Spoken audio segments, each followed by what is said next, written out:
It was supposed to be a safe space, a simple job. Babysitter. Someone trusted with the care of a child. For a young mother in Michigan, that babysitter was a friend. Someone she believed could watch over her little boy while she worked. No family drama. No history of violence. Just a house. A kid. Some toys. But safety, sometimes, hides its worst betrayal behind a gentle smile.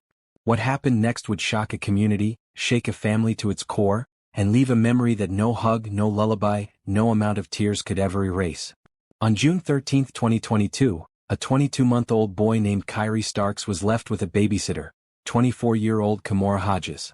Hours later, what began as an ordinary day of work became a nightmare no parent should ever imagine.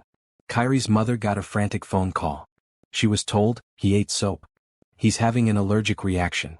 Panic. Confusion. A mother's worst instinct, horror mingled with disbelief. So, a reaction? Something seemed wrong, but maybe it was just that, a mistake. A sickness. Maybe a hospital visit, a late night, but a mistake. But when she entered her son's home, she didn't find soap bubbles or a scared toddler. She found a child convulsing, seizing, unresponsive. Life slipping away from his tiny body. Ambulance. Hospital. Tears. Doctors. And the truth, a brutal truth no loving mother should ever hear. Kyrie had suffered severe injuries, a subdural hemorrhage, retinal hemorrhages, head trauma. Evidence not of a harmless accident, not of a momentary slip, but of violent, intentional harm. The kind of harm a toddler cannot understand, the kind that leaves silent proofs in blood, in broken bones, in a life ended too soon. He didn't survive. That day the world lost a bright-eyed 22-month-old. And a mother lost everything that mattered. But this isn't just a story of death. It's a story of betrayal, of trust broken, of promises shattered. It's a story of innocence exploited, and of cold violence cloaked in responsibility. Because sometimes the person you trust with your child becomes the person who destroys everything. This is the story of how a 24-year-old babysitter became a nightmare. How love, hope, and trust turned into grief, shock, and heartbreak. And how a small boy named Kyrie Starks, whose life had barely begun, had it stolen away in the hands of someone sworn to protect him. Over the next few minutes, we'll walk through what investigators uncovered. The injuries that revealed the truth. The lies told. The trial that followed. And finally, the verdict. Because in horror there must be justice. In darkness maybe, a glimmer of truth. So if you believe in protecting the innocent, if you believe in justice for the voiceless, if you want to witness a story that has haunted a family and rattled a community, stay with us. This is more than a news story. This is a reminder, a warning, that sometimes monsters don't lurk in shadows. They wear the faces we trust. You're watching Ability Crime Stories. For more crime investigations and updates, subscribe, like this video, and share your opinion in the comments. Let's uncover the truth together. Long before the verdict, before the courtroom silence, before medical reports and evidence were laid bare for a jury, there was simply a mother and her child. A young woman trying to provide for her family, and a little boy named Kyrie Starks, who still saw the world with wonder. To most people around him, Kyrie was just shy of 2 years old, full of playful energy, a little explorer who loved smiling at familiar faces and clinging tightly to his mother's hand. He didn't speak in full sentences yet, but he didn't need to. Some children communicate through laughter, through wide-eyed amazement, through trust. And Kyrie trusted the people around him, especially those his mother trusted.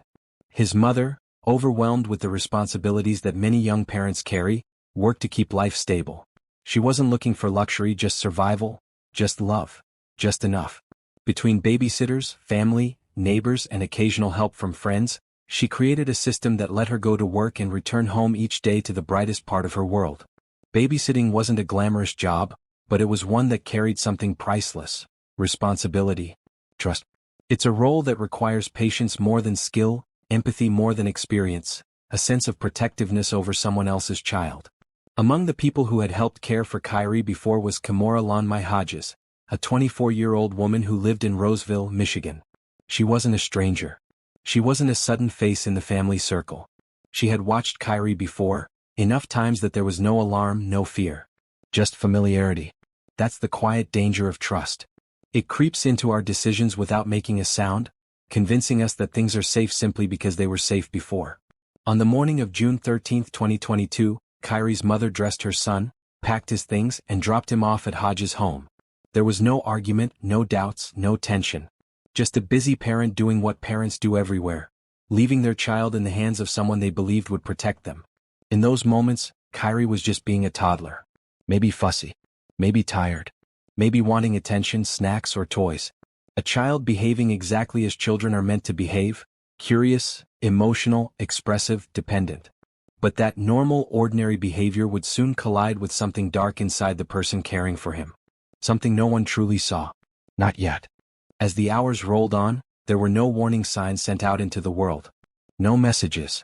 No cries for help. Only silence. Until a phone call broke it. That call, supposedly from Hodges, told Kyrie's mother that her son had eaten soap and was suffering what seemed to be an allergic reaction. The words were chaotic, rushed, frantic. Soap. Reaction. Come now. Panic surged immediately through a mother's veins. Because there's one thing about parents. No matter how calm they appear, they carry a constant fear stitched into their hearts. The fear of losing what they love most. Driving back, she imagined everything except the truth. She imagined her child coughing, maybe swollen, maybe uncomfortable, but alive. Because how could she imagine anything else? But what she walked into when she arrived was nothing close to soap. It was nothing close to a reaction. It was tragedy unfolding in real time. Kyrie was no longer conscious. His body was no longer responsive. His breathing was damaged and uneven. He wasn't scared, he wasn't crying, he couldn't. His tiny body was shutting down. The ambulance rushed him away.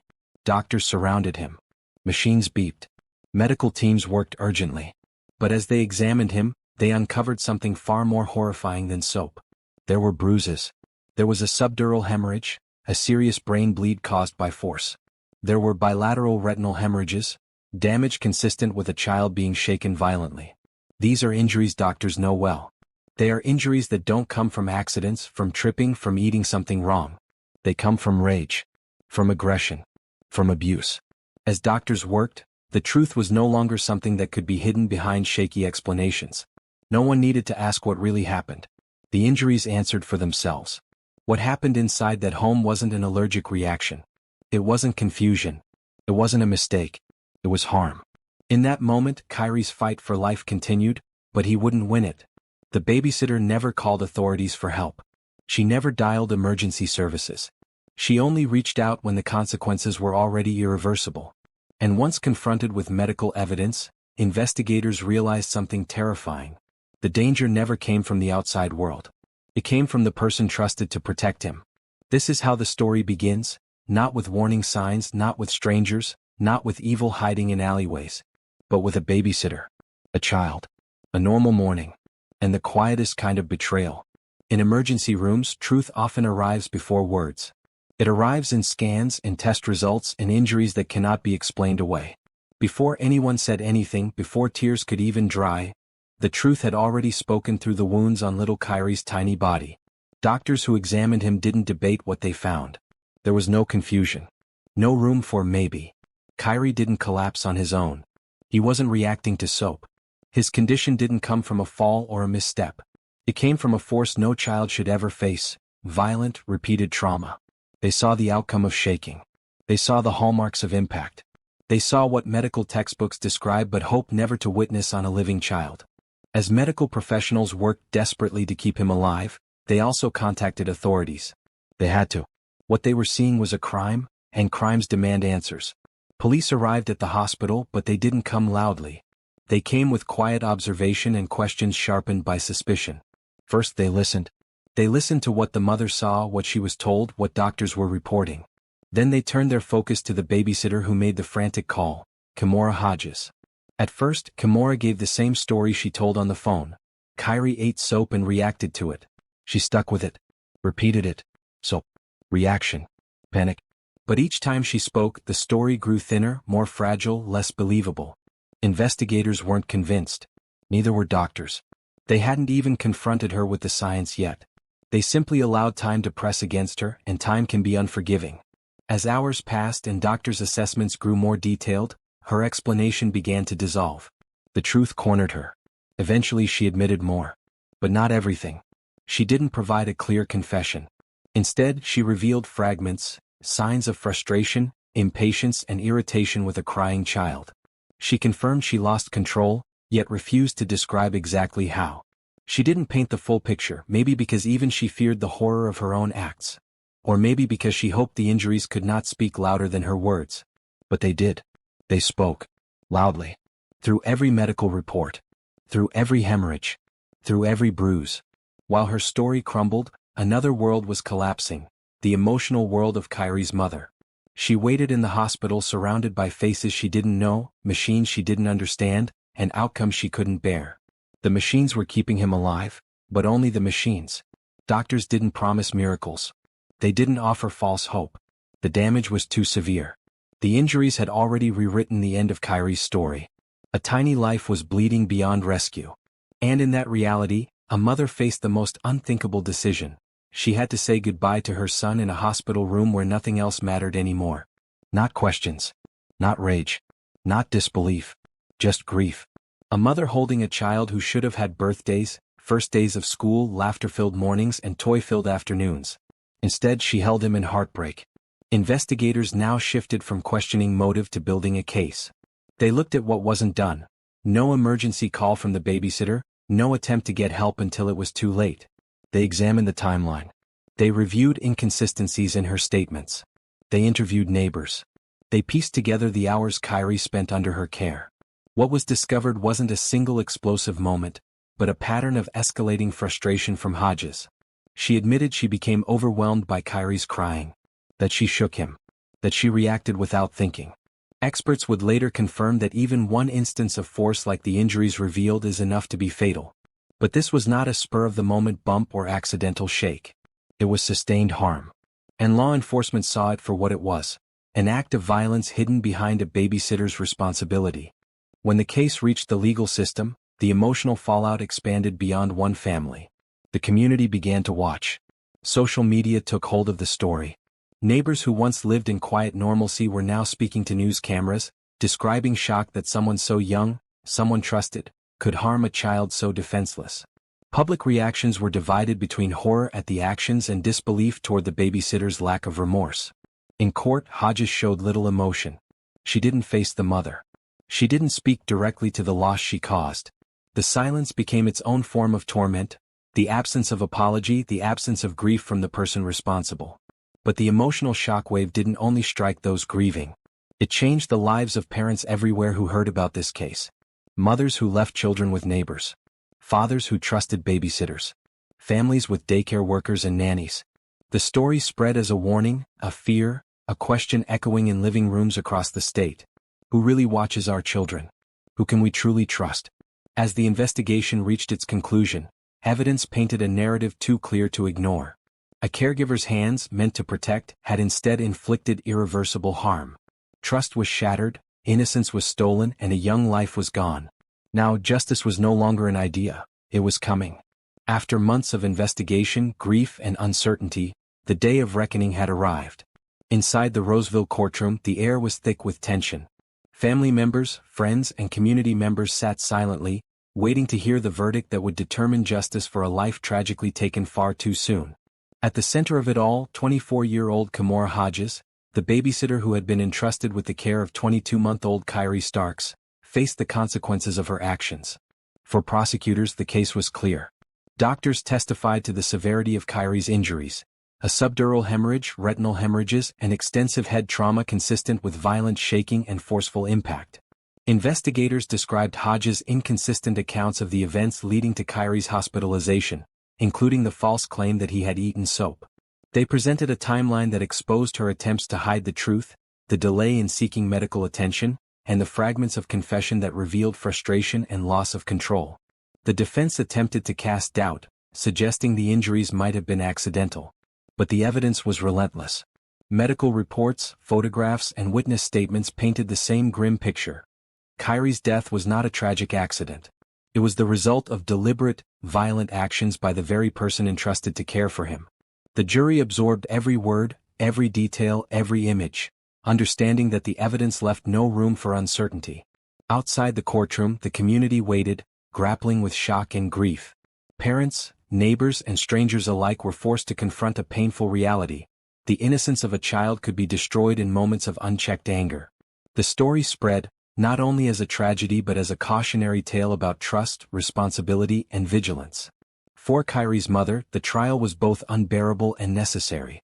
Each day in court forced her to relive the moment she found her son unresponsive, to confront the details of his injuries, and to hear the fragmented truths from Hodges. Yet, amidst the grief, she understood the importance of holding the person responsible accountable. Justice would not bring her son back, but it could prevent harm to others and recognize the enormity of what had been taken. And then came the moment the world waited for. Hodges was sentenced to life in prison without the possibility of parole for murder, with an additional 15 to 40 years for first-degree child abuse. The gavel fell, echoing through the courtroom, a symbol that the law had recognized the gravity of her actions. Justice finally had been served. But a verdict, no matter how strong, could not erase the grief. Kyrie's life had been stolen. Birthdays, first steps, laughter, and milestones were gone forever. The mother's heartbreak was profound and lasting. Yet, even in sorrow, there was a measure of relief. The person responsible would not have the opportunity to harm another child again. The emotional ripple of this tragedy extended far beyond one family. Neighbors, friends, and even strangers began reflecting on the fragility of trust and the responsibility inherent in caring for children. Parents questioned their own choices, community members reconsidered who they allowed into their homes, and conversations about child safety and supervision became urgent and necessary. Psychologists emphasized that even brief moments of frustration or anger can have irreversible consequences when children are involved. Experts urged caregivers to recognize the warning signs, manage emotions, and seek help before situations escalate. Kyrie's story, tragic as it was, became a lesson, a reminder of the absolute responsibility we hold over the most vulnerable lives. Even as the community mourned, Kyrie's mother began to find strength in remembering the joy he had brought to her life. Every smile, every laugh, every small accomplishment became a memory to hold on to. And in honoring his memory, she also honored the principle that children deserve protection, love, and safety above all else.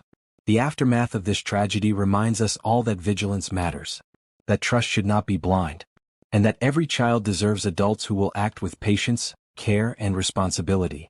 Kyrie's life, though short, left a lasting impact, inspiring conversations, raising awareness, and reminding a grieving community that prevention is as vital as justice.